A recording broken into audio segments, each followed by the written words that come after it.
on Monday, the 1st of September 2025. It's coffee time with Peter Gomez live on West Coast Radio 92.1 on FM, online www.wcr.gm. Thanks for tuning in. We're going to switch the conversation now to Wolof because that's what Sam is here about. Tey nag ñu ànd ak ki nga xam ne mooy Sam Sarr nag kenn réew ko mbir doomi réew mi la mu ngi woon ci suñ army bi moom nag tey dafa ñëw pour waxtaanal ñu ci lu aju ci coup d'état bi nga xam ne Yaya Jammeh ak ñim àndaloon ñoo ko defoon génnee Jawara ak nguuram wax ji bari na lool ki fi mujjee waxtaan sax mooy Ablaye Sagnang am lu bari yu mu wax yoo xam ne Sam àndu ci tey nag ñu ñëw rek pour gën a leeral mbir mi parce que moom àndoon na ak Jammeh ak ñoom Edward Singate nga ne ak ñoom Sadibou Haidara ak ñeneen foo bëgg a tàmbalee waxtaan bi Sam. xaw ma nag dama ko bëgg a tàmbalee fi ma indee léegi ndax da nga bëgg a ma. non balee waxtaan la woon ci nasaraan. balee waxtaan la woon ci nasaraan. waaw léegi acca ñu dugg ci waxtaan ci olof. waaw dinaa ko commencé ci testimony of ni ma ko commencé. because maa ngi commencé. bind nga ñaari téere ci. waaw first coup d'état first téere bi ma ngi ko binda 1999. ba. waaw juróomi at gannaaw bi coup d'état bi. waaw bi coup d'état bi amee xam nga ci laa génn ci dëkk bi dem Amérique. then 1999 bi ma eggee Amérique ma dégg ku nekk di bind loo xam ne kenn xamu ko li ñoo wax ñu ne Américain c'est ko difin non ñu ne ñu jógee Liberia ñoo organise coup d'état bi. waaw ñoo doon ñaxtu. parce que lañ leen waroon a fay leen fekk ñi organise coup d'état bi kenn demu ci Liberia. Jammeh demut Liberia Sana Sabally demut Liberia Edward Singate demut Liberia mënoon a fi dem kenn demut ci Liberia even Basirou Barrow. déet waay. kenn demut ci Liberia. naka la waxee Liberia ñëwee ci mbir mi nag. waaw ku nekkaa ngi doon create sa story boppa ku nekkaa ngi because dëkk bi àdduna si yëpp a ngi ñu ngi doon ñu ngi doon jooy pour xam la na xew. so ku fiil ne rek mun ngaa wax loo xam ne nii dinañ la déglu rek nga xam ne mu dugal fa suma story. waaw Liberia bi nag daf ci fesoon lool. waaw fekk amut. waaye ñi ko organise tigi maa ngi ko bind ci suma book bi te loolu ñu ngi ko xam sax ñun xamuñ ko woon man xaw ma ko woon de parce que bési coup d'état bi man daf ma bett déggoon naa ko rek ñu ngi wax ne dégg naa dañu ngi organise coup d'état ki ma ko njëkk a déggee mooy Akooji mooy woon commandant Nigerian bi nekk ci dëkk bi. because amuñu woon commandant at that time so moom moo ko njëkk a wax ne ma ci Sunday la ma ko wax sax ne ma dégg nga ne yundum soldat yaa ngi organise coup d'état ñu ne waaye Akooji dafa nekkoon ku sarcastique koo xam ne doo xam suy kaf. bari caaxaan. so and I was like Akooji fekk dama demoon pour ñuy waxtaan affaire yi American si ñëw ñoom they were even against pour American si ñu am exercise sa ñun because American si ñoom rek lañ siboon ci dëkk bi ne Nigerian si ngi fi di command army bi so she was like dégg nga ne ñu ngi organise coup army bi ma ne ko organise coup. so I stopped for a while mu ne ma xam naa ne sax bokk nga ci yow mii óoluwuma la ci so ma ne kii dafa kaf so ñu waxtaan ba pare Sunday boobu ci élection ma dem liggéey ma dem office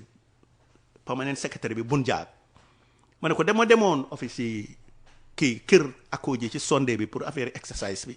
mu naan ma dafa dégg ne dañoo organise coup d'état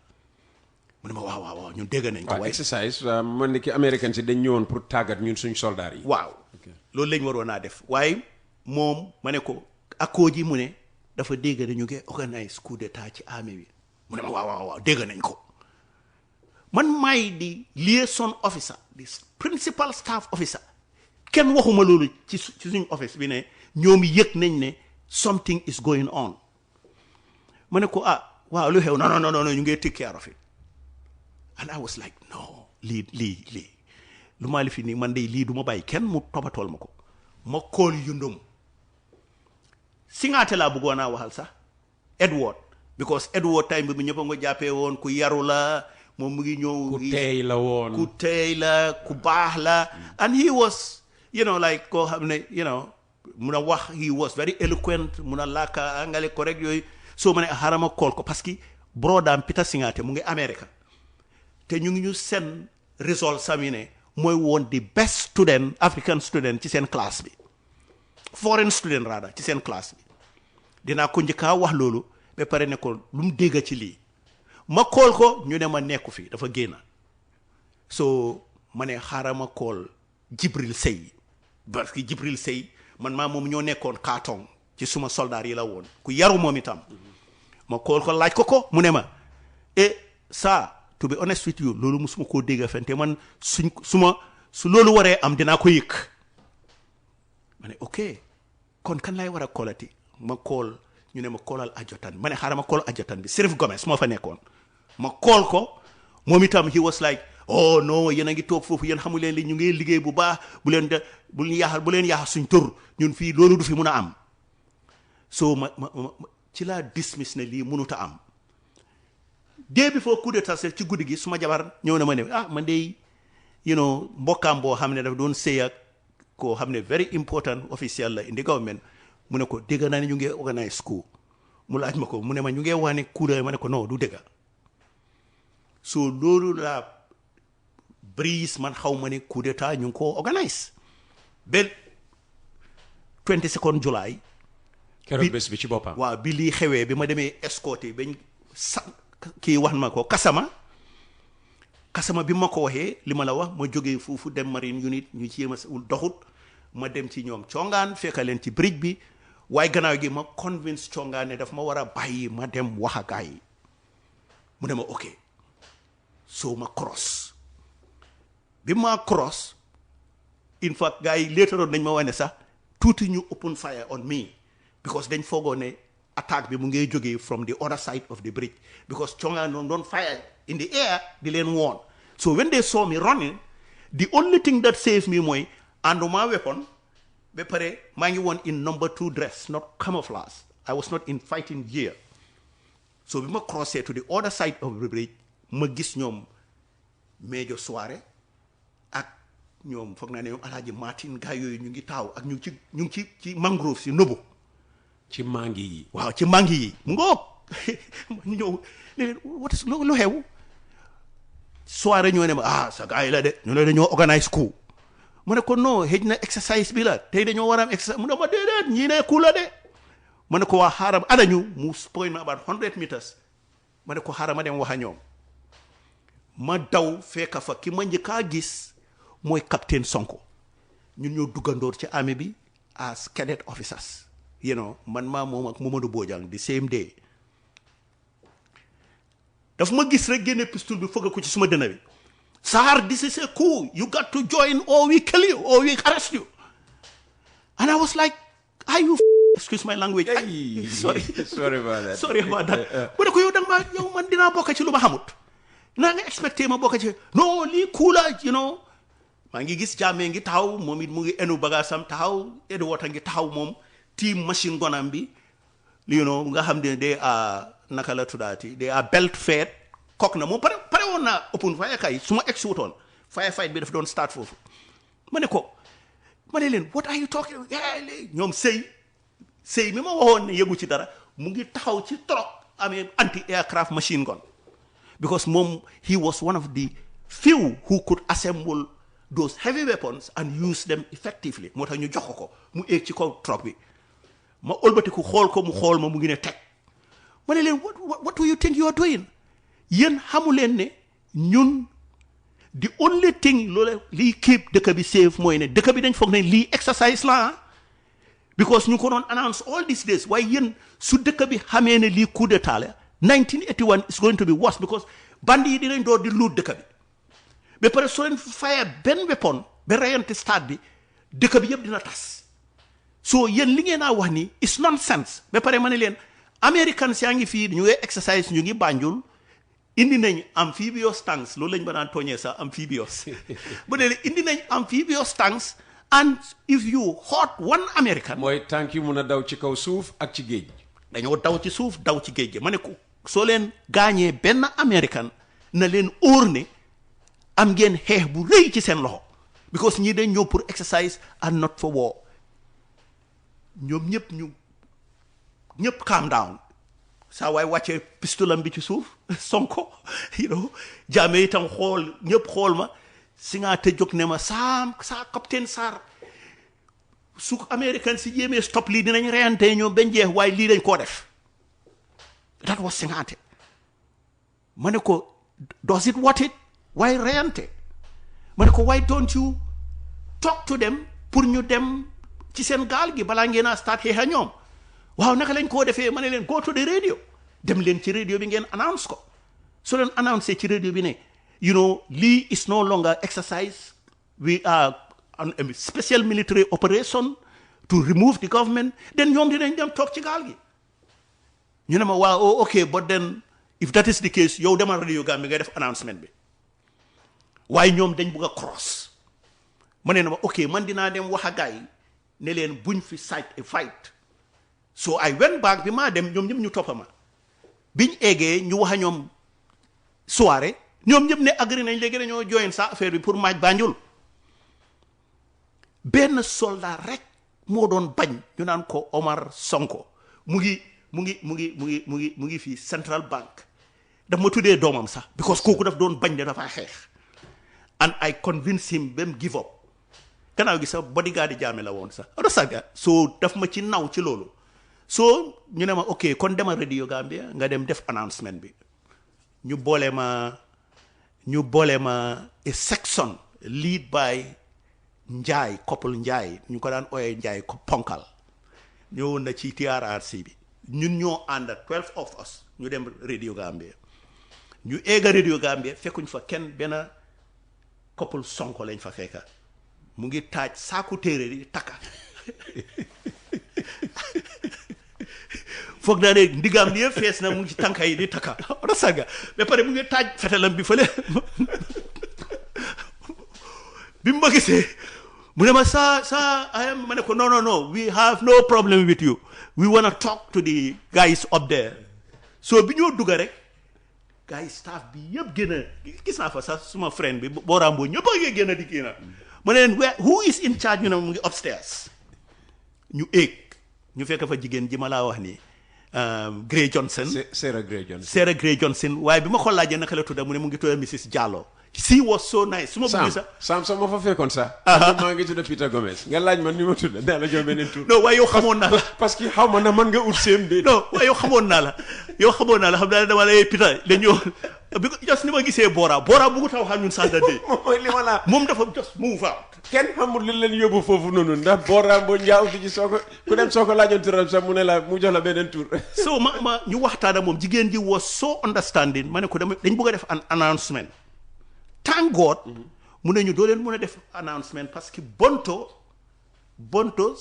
seen transmitter bi doxut dañ ko war a fuel waa ji ko war a fuel mu ngi Banjul call nañ ko waaye mu ne amul moto pour ñëw ñu call ko ci suma kanam mu ne dëgg la mu ngi amee voiture yi waaye moom dafa foogoon ne exercice la waaye ñu ne tëj nañ yoon bi ma ne waaw lii kon du sotti xaaral ma def leneen ma call Kasama ma mu mujjee waxal State House ma jot ko office am ma explainal ko ma ne ko boo yaa ngee ñëw de te dañ am boo xam ne soo leen starté xeex Banjul duñ ko fayati for the next decade reyante boobu gis nga leen xew 1981 lu ko gën a ñaaw mooy xew ci dëkk bi mu ne ko su ñëwee négocier leen naa ñoom ngeen billahi Peter ci diggante bi maa wax Jawara laa dégg mu ko naan who is that mu ne ko capitaine Sarr Jawara laaj ko mu capitaine Sarr mu close phone bi waxa moom ba pare ne ma excuse me dinaa call back to you mu teg phone bi foog naa ne ci lañ decide nag ne ñu ngaa dem organise because government bi yëpp dañ ñëw mit foofu ak jabaram yeeg famille yem bi yëpp ñu ne ñu ngaa dem nag eeg gaali American bi eeg ca gaali American bi ñu protect leen so ma ne léegi nag lii xaw ma fan laa mujjee lii mun naa nekk xeex ma call Farafeñe fekka Sam Jiba mooy woon commanda bi foofu Yankuba Touré mu ngi fa woon Dennis Koka mu ngi fa woon ma ne leen nu ngeen mun a def jël leen moto ngeen ñëw in full gears ngeen ñu paree protect dëkk bi parce que fii xaw ma luy xew waaye lii lay am gaa yaa ngee dem waaye su xeex amee dëkk bi su luutal si jógee dañ nii pour ñu protect dëkk bi na ngeen ñëw Sam Jiba mu ne ma Sam yow doo suma commandé yow mënuloo maa jox order ma ne ko non commandé amatut mu ne ma non Akooji mooy suñu ma ne ko ana Akooji ñoo ñëpp na Nigérian si yëpp na bu ñu ne kenn nekkaatut ñoom ñoo commandoon ñu ne waaye ñoom ñëpp na bu ñu ne ma ne ko lii mag laa wax logical te dama leen a ñaan soo leen a ñëw sax bu leen jaar North Bank de parce que soo leen ñëwee mun ngeen a jàll waaw jël leen dem leen yónni leen sax ñu siis fere bi léegi soo daan ngeen àndaa fere bi ngi ñëw you know wax mu ne ma non du ko def you know in fact bi following day bi ñëwee sax yaa ngi ko def ko doon boole ci man moo bañ ba pare mu jël North Bank bi guess what ñu ñëw ba baara amuñ feri fa lañ fanaan soo ma ne xaaral ma kool Kudang fekk Modou Bojang moo fa nekk Mejo Bojang moom itam ma wax ko di same thing mu ne ma waaye ñun amuñ moto ma ne ko amuñ moto nga maa wax génn leen foo leen mun a commandé moto ci street si jël leen ko ngeen put troupes si ngeen ñëw parce que soo leen ñëwul ci dëkk bi dëkk bi tàkka kenn du ko police you know ma teg foofu mu ne waaw mu ngaa dem wax ak troupes sam yi ma teg foofu ma call at State House ma am di Sonko dégg naa gaañu la sax moom itam yàlla na ko yàlla ma he was very hostile ma ne ko ana Bajo mu ne ma Bajo nekku fi dem na ci gaal gi Kaba Bajo he was the commander mu ne ma dafa def jóge ma ne ko ana Kasama itam mënuma koo jot ma ne ko dama leen naa ñaan gaa yaa ngee ñëw bu leen fi start xeex Banjul dafa tuuti soo leen xeexee fii duñ ko feeti mu ne ma ok waaye non ñun am nañ suñu ordre si ñu ana lii ñun ku fi ñëw dañoo put resistance mu bang phone bi on my you know I was very nervous ma toogaat about 10 minutes ma call ma jot lan Tombong Tamba ma ne ko yes Tombong he was ku yaru noonu ñu waxtaan mu ne ma yes sir officer nii na le ma ne ko gaa yaa ngee ñëw please bu leen fi start here négocier leen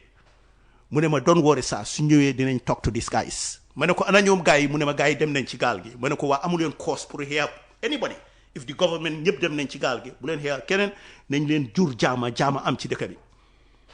by 2 o'clock ñu call ma ne ma State House sore na nañ gars yi dugg nañ this was between 10 o'clock and 2 o'clock within 4 hours and Peter dama ne soldat yi ma àndaloon kaleen ñu julli ma jiite leen and we prayed there ne alhamdulillah why still I did not know who were in charge because gisuma senior officers yu bëri commanders yu bëri so ma ne nag benn soldat ñëw ak benn pick-up ñu ka Njaay la tuddoon sax ma ne ko fooy dem mu ne ma damaa dem Fajara Barracks ma ne ko what is going on mu ne ma well bi coup d'état la sa ma ne ko moto bi on office commande la nekk ku nekkaa ngi jël moto ci dëkk bi ma ne ko mu ne ma non ci suma lifin ma ne ko kon yóbbu ma Fajara Barracks he took me to Fajara Barracks ma fekk boy ñëpp a ngi excited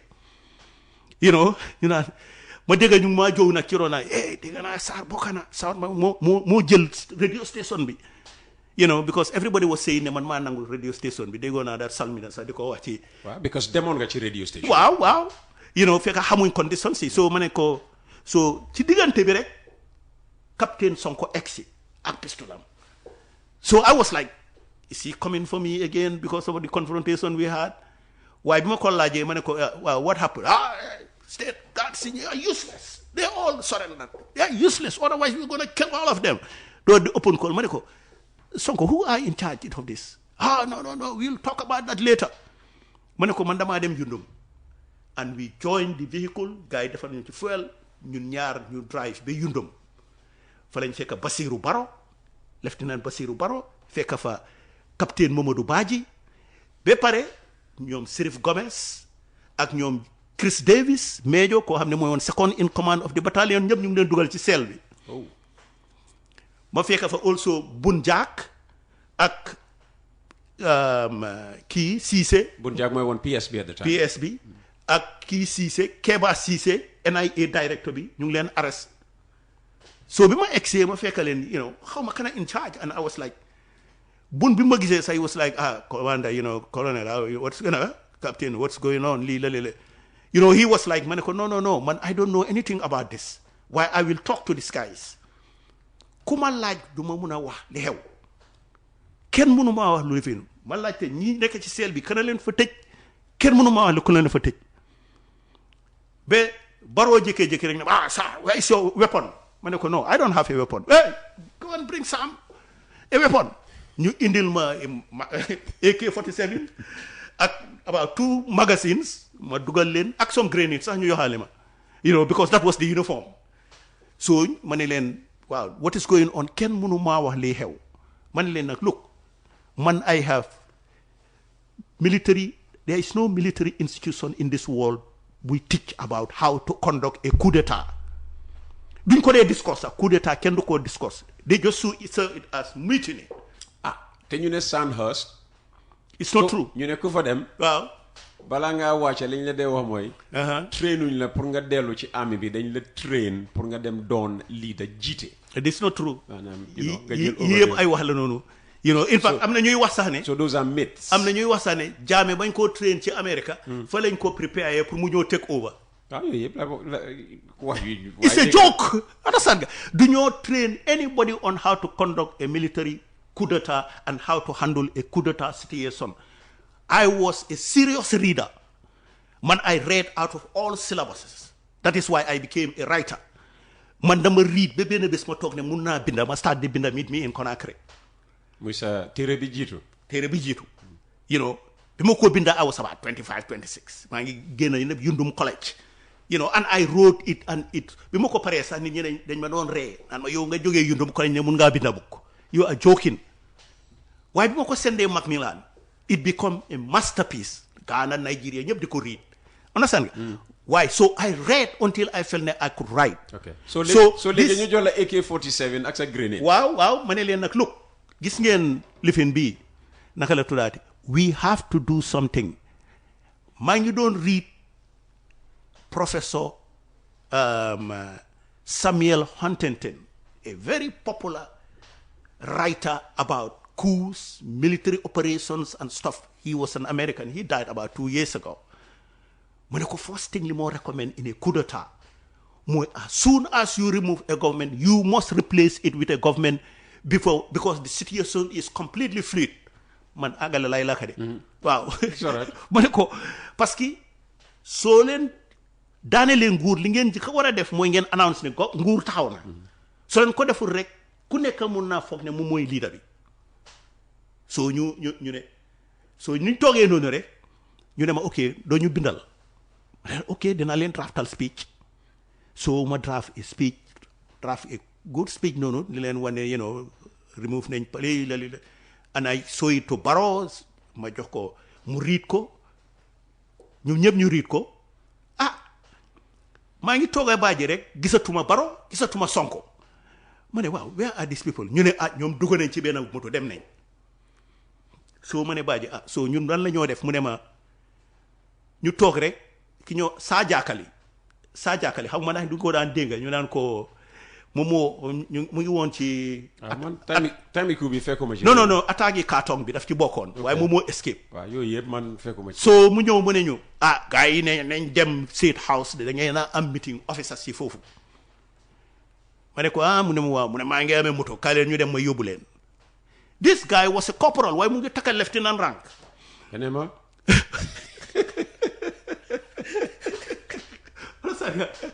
waaye before ma dem ma ne non man dinaa settle li ci camp bi dinaa xam kana nekk in charge bente xam naa ne ñii du nekkuñ in charge ma laajte because ñana tëj Sirif Gomez ak kii ñoom Davis ñooñu laa bëgg a xam because what did they do ku ma laaj nii ñu ne ma Sergeant Major Ba moo nekk in charge and NCO so ma dem ci fekk ko muy yes sir change na attitude di koo xam ne dafa war a taxaw mu salute ma yes sir lu happen ma ne ko ñi ngeen tëj ci seel bi loolu commande la from above ma ne ko ñenn nekk above sa loolu rek laa la mun a wax ma ne xaaral ma ëlbatiku dem ci sëy moo ko sinéo ma dem ci sëy ma ne ko sëy foog naa ne about the same langue ma ne ko sëy lu xew ma ne ko yow sa sëy da nga ma bitré de yow bi ma la koolee da nga ne woon coup d'état amut mu waatal ma ci ndeyama bàyyam ne ma saa musuma ci yëg dara ci suba si lañ ma jàppane foog ma assemble weapon si mbaa ñu tëj ma in fact dañ ma tëj ci seel bi ba ma xam ne dañ serious ñu génne ma ne last chance oo ñu sakal ma pexe ci la assemble weapon si ñu dugal ma ci truck si jox ma weapon so loolu ma ne ko ok understand na so man maa baaji ñu duga saa jaakali di ñu drive ñu jóobee Jimpex before Jimpex ñu dégga radio FM 1 Baro ak Sonko ñu ngi announce ne ku am na PPP jógee na fii waaw day ay scofiw ku fi wax lii man ko bind ci book bi sax niñ ko riidee yépp and I was like ma ëlbati ko ji baaji ma ne ko ñii dëkk ñii dañ demoon pour read speech te ñoon xamuñ ko so benn tey man mënumaa xam who are in charge te yow yaay ki bind speech bi ñu maa binda speech bi so ñu continuer ñëw ba Jimpex ma fekk fa Sana Sabali ak Haydara ñooñu itam mel ni ay gan ci suñ loxo where are you guys going ñu ne la ñu foog ne ñu ne dañu am meeting State House ok Sana mu ngi ñu confuse so we drove to State House ñu egga fa fekk fa biñ eggee State House ma fekk fa nag officers yu bëri ñun officers yu bëri ñëw Mejo Sahong fa woon Mejo Malick Ndiaye mooy docteur Ndiaye Serif Mbaye Mejo ñoom kii Ndour Mamad Cham was there and Lieutenant Baro gannaaw gi mu ñëw moom moo captain Sonko you know ak other officers yoo xam ne later loon laa xam sax ne ñu ngi fa woon ñoom bajinka yëpp a ngi fa woon so ñun ñëpp ñu toog jaamee ngi toog ñun ñëpp a ngi toog fekk ana Jawara ak you know ñu ngi ca gaal ga this was about 5 o'clock 6 o'clock ok moom American si dawale nañ ko yóbbu nañ ko so ñun ñëpp a ngi toog nag ci State House bi ci benn hall noonu you know for the first time ñu war a déglu pour ñu wax ñu what is going on ok so ba tey yaa ngi toog a ñoom Jammeh by this time yow léegi bokkoon nga àndoon nga ak ñoom ci coup bi were you know part of the coup plotters at this time no because benn tey kenn xamul because ñun ñëpp a ngi fa ñun ñoom Sakho everybody officers yëpp a ngi toog Peter kenn xamul lana happen ñun ñu ngi bugg a ñu expliquer nañu ñena liit coup bi ak ñena fa nekka so ñu toog rek Jammeh jóg ak fetelam waaw maa ngi leen naa wax ne nag fii ku foog ne golo yi dañoo liggéey baabu ni ñëw lekka ko ci seen loxo da ngeen naa nax seen boppa moo ki wóog baabu i understand nga ak wax gu naari ñëpp toog sumay wax gu naari mënuma koo muñ 1997 la 2007 la publish suma book bi soo ko riidee dama jóg ma counter ko ma ne ko Jammeh li nga wax du dëgg du yoon dëkk bi mu ngi toj kenn xamul kanay leader kenn xamul kanay kenn gi ngay wax affaire yi monkey walk babu ni it yow kon yow ñëwuloo pour change dëkk bi pour jaamaa yow da nga ñëw pour lekkasi mu buur Peter Edward téye ko ma jóg Antuman Sakho téye ma ku nekk nga yem sa fetel taxaw wala sànga so boog laa wax lu interesting foofu garaawoon na garaaw laa wax nii ci la signaté capitaine Sarr toogal ma wax leen li xewaa yéen ñëpp da ngeen toog ma expliqué leen le coup bi naka la demee ñun ñëpp ñu toog ma ne ko ñun loolu lañ bëgg a xam naka la coup bi demee looloo ñu fi indi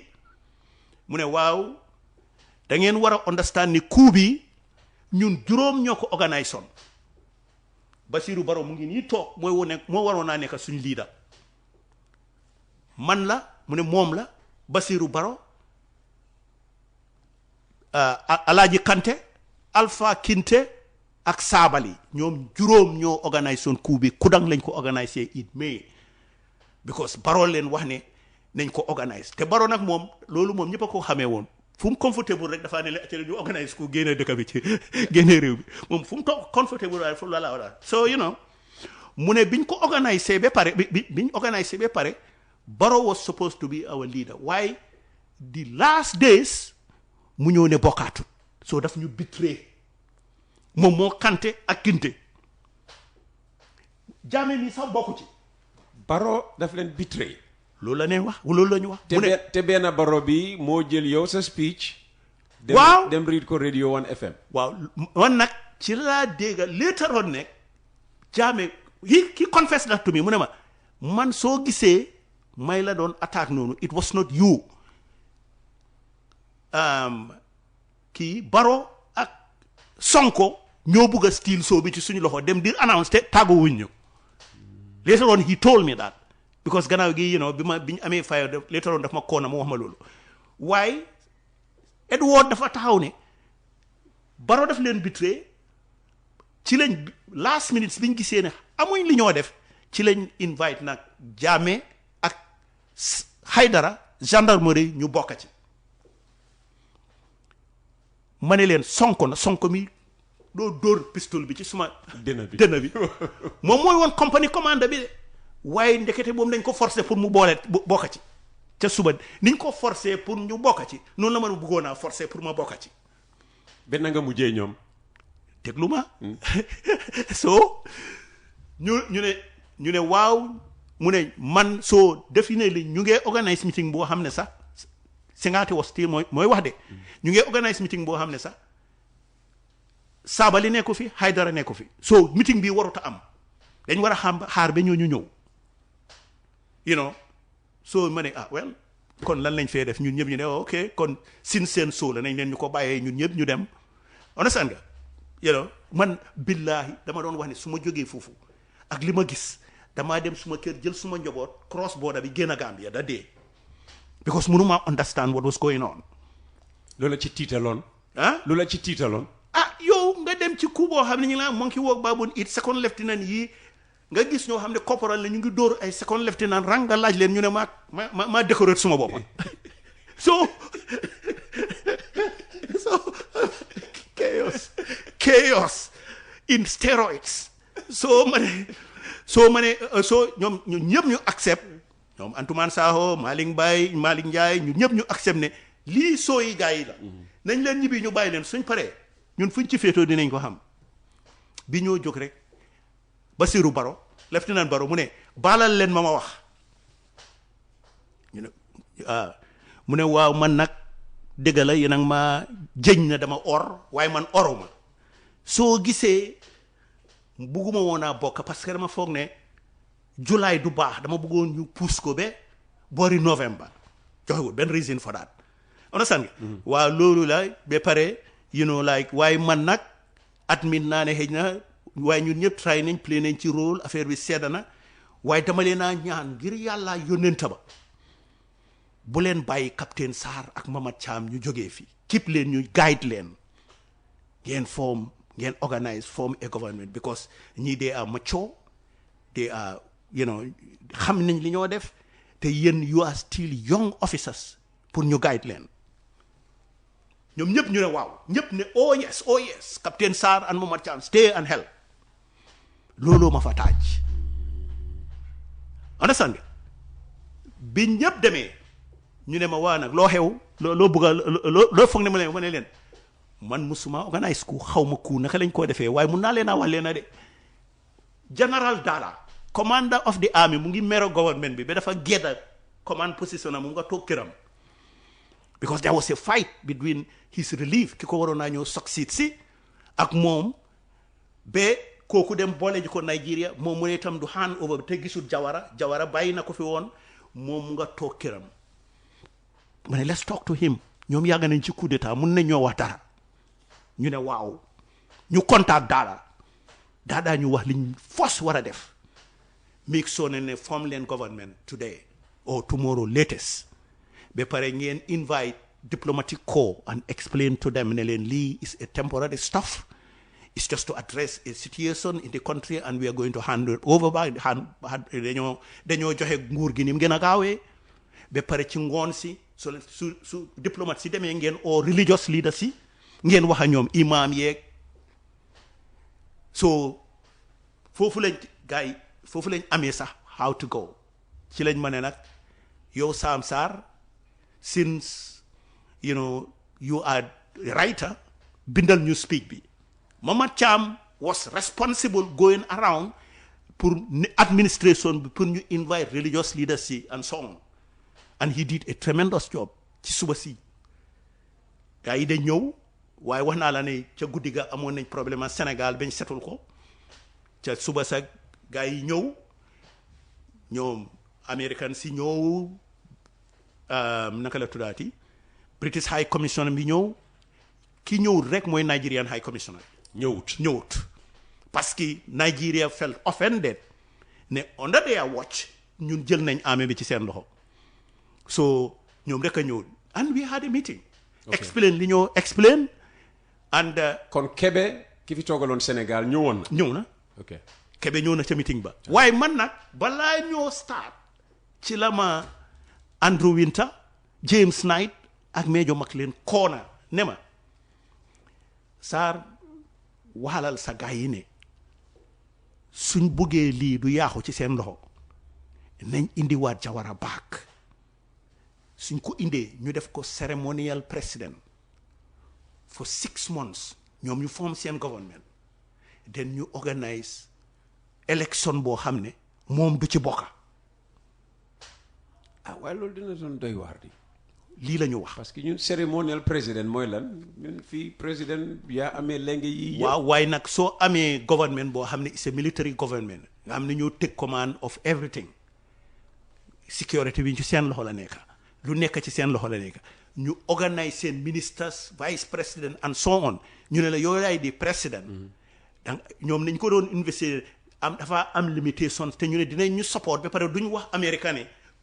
lii coup d'état la ok so mu xelal la loolu noonu waaw waaye yéen liggéeyeewu leen noonu yow luy woon sa tontu ci moom ma ne ko dinaa ko wax gars yi so after bi ñu amee meeting bi ba pare ma call Jammeh man maa moom Mamad Cham and everybody ak Singaate and I told them ne leen gars yi ne lii lañ am ñu invite leen and they said the same thing ñun ñëpp dañ ci kontaanoon ne ni mun nañoo def loolu because to be honest with you ñun ñëpp dañ bëggoon a génn ci chaos boo xam ne xamuñ fu boppa bee génn gi man de bokkuma ci woon te ñu bëri daf leen betta ñu ne ok dinañ def loolu ñu ne ok waaw ñu ne dañoo def loolu waaye du looloo mujjoon a xew di waaw kaay ma wax la naka la yaaxoo mu yaaxoo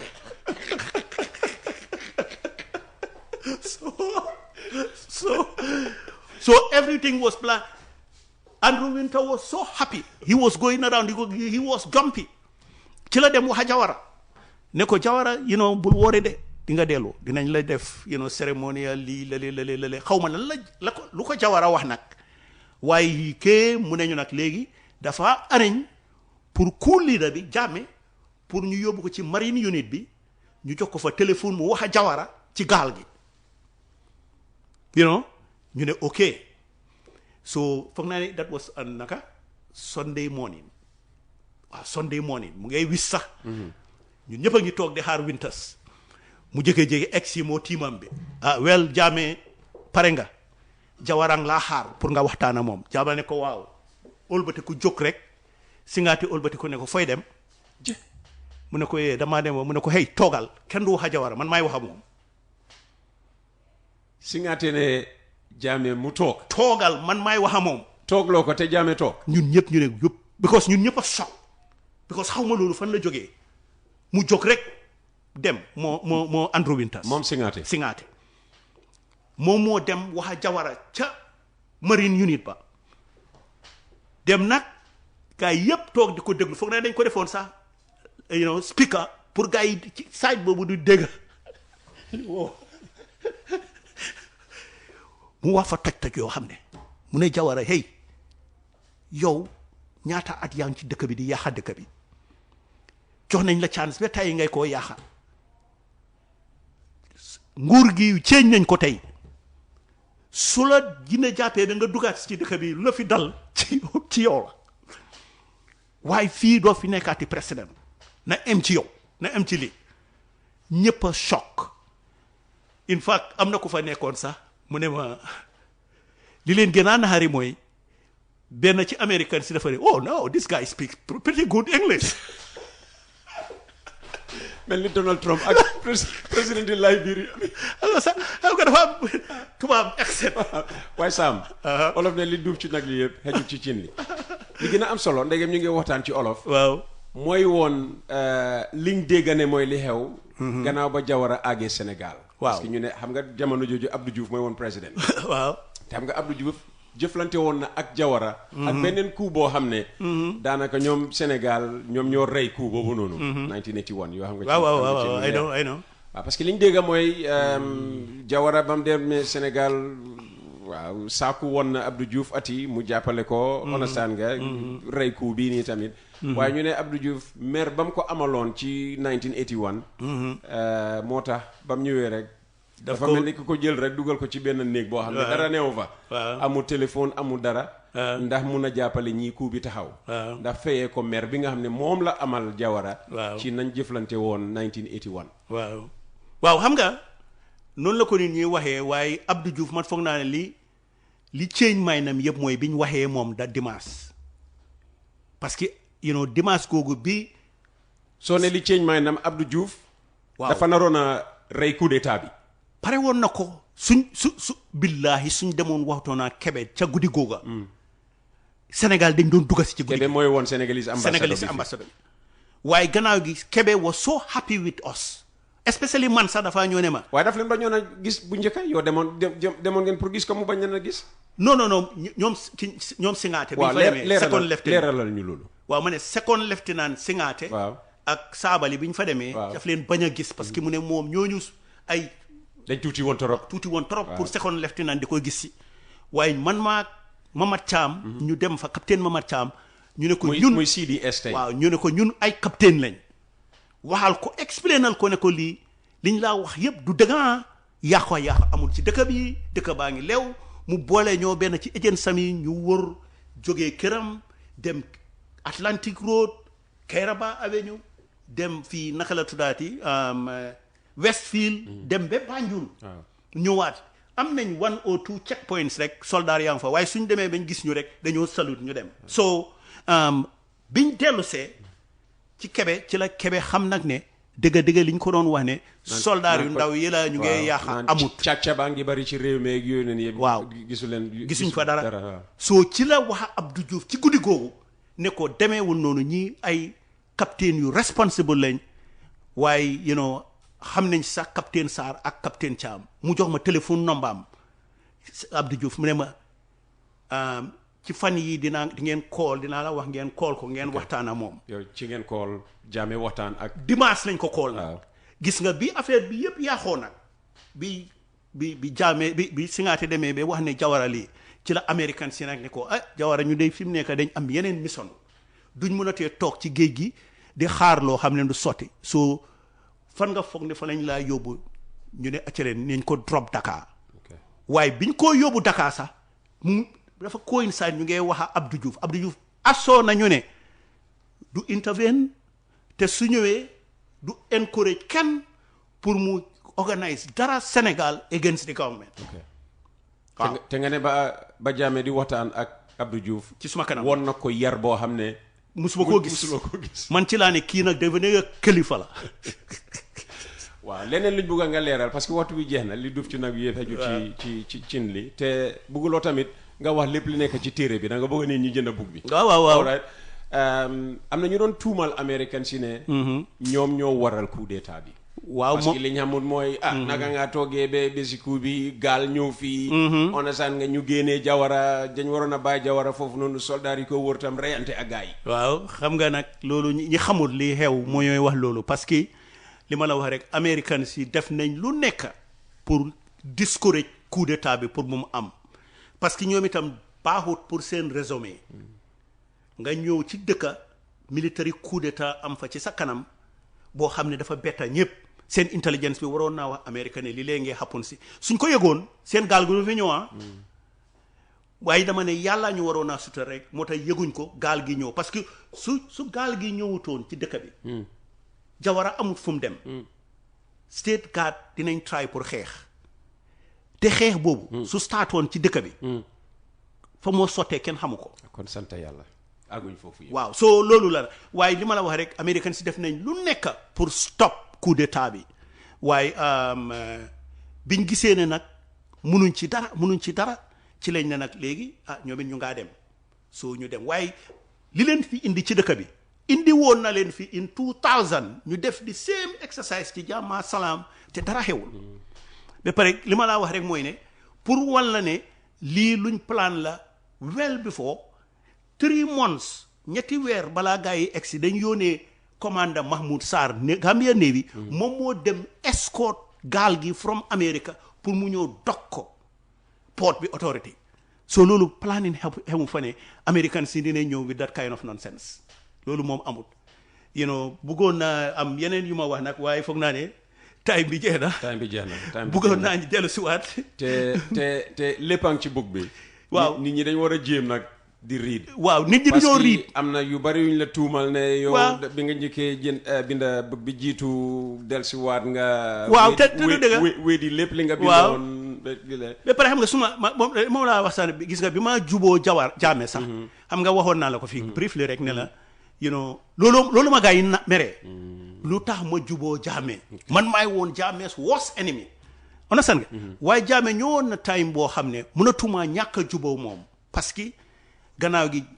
rakkaam ansu dafa ñëw takka ci suma famille bi doom jabar am fa ay doom understand nga ba pare not only that waaye suma sister lii ka saan dem si yàlla si daf ko daan jox business jëkkëram muy Mr. Jeng ma amigo Jeng daf ko daan jox big business so in the end sax ñoom dañ ma mere ne mënumaa réconcile la waaji te waaji doo def all effort moo tax bés bi maa juboo moom dew ma woon pour ne dama ñëw li ñoo wax ne da nga dem di ñaan jaame non bi maa juboo moom ki lee ngi toog Amadou Samba businessman Lamine Manga press secretary mu ngi toog Ansu Jammeh ak Kaal Bayo mooy Lamine Manga man meena mi amee Unique FM waaw mu ngi toog bi maa juboo moom dañ ñëw ñu toog waxuñ dara sax ci affaire yi lii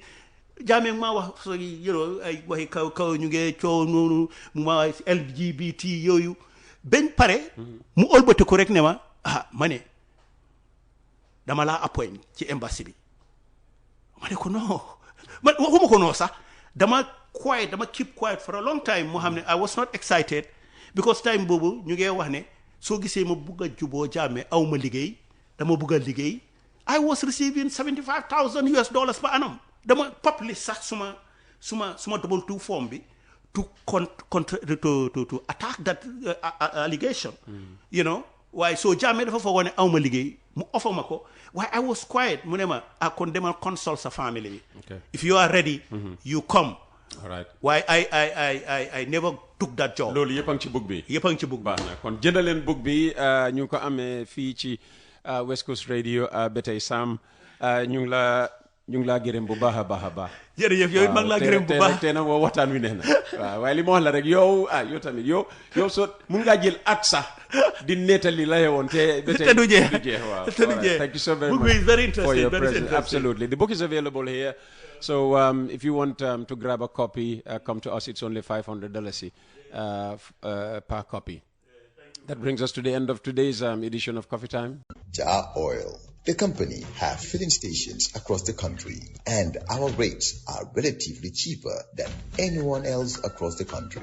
Jar Oil is the biggest producer and distributor of cement in the country with the most competitive prices in the market.